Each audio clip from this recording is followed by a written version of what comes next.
Shalom bagi kita semua, salam kasih dari Sekolah Tinggi Bible Pro HKBP. Sebelum kita mendengarkan firman Tuhan, marilah kita berdoa. Terpujilah Engkau ya Allah Bapa yang senantiasa melihara kehidupan kami.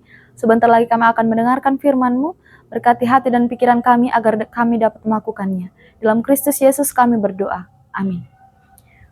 Saudara-saudara yang terkasih dalam nama Tuhan Yesus Kristus, yang menjadi renungan kita pada hari ini tertulis dari kitab Kejadian 18 ayat 19.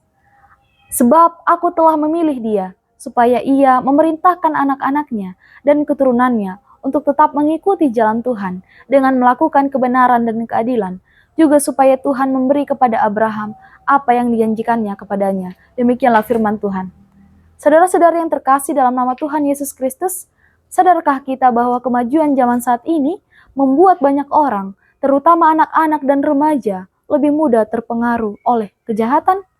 Perkembangan teknologi dan perubahan sosial telah mendorong mereka terjerumus dalam kebohongan, pencurian, hingga pergaulan bebas yang tanpa disadari dapat merusak masa depan mereka. Hal ini berawal dari kurangnya didikan moral sejak dini yang seharusnya ditanamkan dalam keluarga.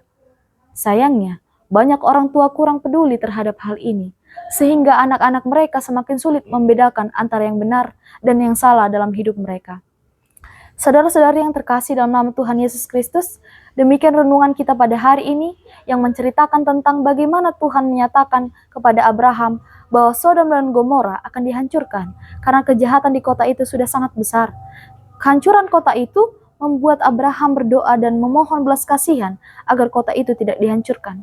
Namun, kenyataannya, kejahatan di Sodom dan Gomora telah mencapai puncaknya sehingga penghukuman tidak dapat dielakkan.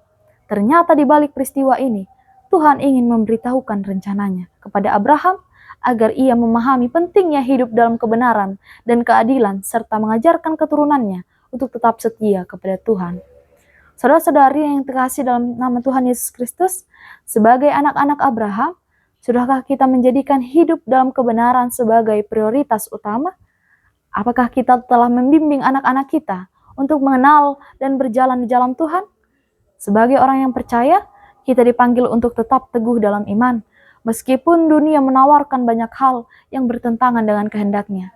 Tuhan adalah Allah yang adil dan penuh kasih, yang selalu memberi kesempatan bagi manusia untuk bertobat. Oleh karena itu, marilah kita meneladani iman dan ketaatan Abraham, tidak hanya dalam kehidupan pribadi, tapi juga dalam mendidik keluarga, agar tetap setia kepada Tuhan, sehingga hidup kita semakin diberkati. Amin.